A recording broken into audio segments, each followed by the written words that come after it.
আসসালামু আলাইকুম এভরিওয়ান, আশা করি আপনারা সকলেই ভালো আছেন। ভিউয়ার্স, আজকের পর্বে আমি আবারও হাজির হয়েছি আপনার জন্য নতুন আরও একটি স্ট্রিট ফুডের ভিডিও নিয়ে। আর আজকে আমি আপনাদের দেখা চলেছি Indian famous lemon soda street food, যেটা আমাদের বাংলাদেশে অলরেডি চলে এসেছে এর সেটআপ। আর এই সেটআপটি তৈরি করতে কিন্তু প্রায় 1 লাখ টাকার মতো খরচ, যেটা আমি ওনাদের মাধ্যমে জানতে পেরেছি।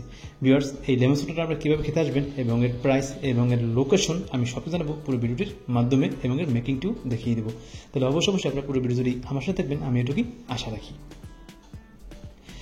ভিউয়ার্স, দেখতে পাচ্ছেন এই লেমন সোডা খাওয়ার জন্য কিন্তু প্রচুর পরিমাণ মানুষের এখানে ভিড়পাট্টা পড়ে গেছে, যেটা আপনারা অলরেডি দেখেই বুঝতে পারতেছেন। আর এটা যখন আমি ভিডিও করছিলাম এখান থেকে বেশ কিছুদিন আগে, আর এটা কিন্তু ঠিকই বিআরটিসি যে কাউন্টার আছে সেই কাউন্টারের পিছনে রয়েছে। আর বিআরটিসি কাউন্টার কথা শুনতে আপনাদের অবশ্যই জেনে গেছেন, সেটা কিন্তু গুলিস্তানে অবস্থিত। আর এখন কিন্তু ওনারা এইখানে বসে না, ওনারা এখান থেকে অন্য আরেকটি জায়গায় সেট আপ হয়েছেন। আর দেখতে পাচ্ছেন এই লেমন সোডা তৈরি করার প্রথম প্রসেসটি ওনারা পানির ঠান্ডা পানি বোতলে ভরে নিল, এরপর এই মেশিনে দিয়ে দিল। মেশিন দেওয়ার পর এই মেশিনটি এখন ঘূর্ণায়ন করা হবে, এবং দেখতে পাচ্ছেন এখানে কিন্তু একটি মিটার লাগানো আছে। এই মিটারের মধ্যে এর ভিতরে নাইট্রোজেন গ্যাস দেওয়া হয়, যেটা গ্যাস উৎপাদন করে। দেখতে পাচ্ছেন সেটা এখন ঘোরানো হচ্ছে। এই ঘোরাতে ঘুরতে ঘুরতে এইটি একটি আমরা যেমন যে পেপসি কোক কোলা খেলে যেমন লাগা দিলে যেমন একটা গ্যাস বেরোয়, এটা থেকে কিন্তু সেম একটি গ্যাস বেরোবে, আর এটাকে বলা হয় লেমন সোডা। ভিউয়ার্স, এই লেমন সোডার গ্লাস হলো 30 টাকা করে।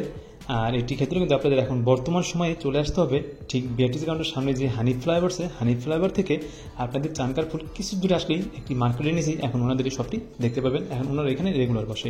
ওনাদের মতো সেম আরও একটি দোকান দেখেছি, আর সেই দোকানটি কোথায় সেটাও আপনাদেরকে আমি জানিয়ে দিচ্ছি। ভিউয়ার্স, আপনারা ঠিক চলে যাবেন ঢাকা ভার্সিটির টিএসসি মোড়ে। টিএসসি মোড় থেকে আমরা দেখতে পাবেন যে একটি পার্কের যে প্রধান গেটটা আছে, সেই গেটে ঢুকলেই এই লেমন সোডার দোকানটি পেয়ে যাবেন। সেখানেও ওনারা রেগুলার এই লেমন সোডাটি বানিয়ে থাকে। তাহলে ভিউয়ার্স, আপনারা যদি লোকেশন জেনে গেলেন এবং জেনে গেলেন এর প্রাইস, আর আপনাদের আমার একটি চাওয়া সেটা হলো অবশ্যই আমার ভিডিওটি পুরো দেখবেন এবং আমাকে বেশি সাপোর্ট করবেন। আপনাদের সকলে ভালোবাসা এবং আপনাদের সাপোর্ট পেলে এরকম নতুন ভিডিও নিতে আসতে উৎসাহিত হবো। তাহলে ভিউয়ার্স, আজকে বেশি কথা বলবো না, আপনারা অবশ্যই পুরো ভিডিওতে থাকুন এবং আপনাদের ভালো লাগলে অবশ্যই আমাকে সাপোর্ট করুন। তাহলে আজকে এখানে বিদায় নিচ্ছি, দেখা হচ্ছে পরবর্তী ভিডিওতে। সেজন্য ভালো থাকবেন, সুস্থ থাকবেন। Bye bye, tata.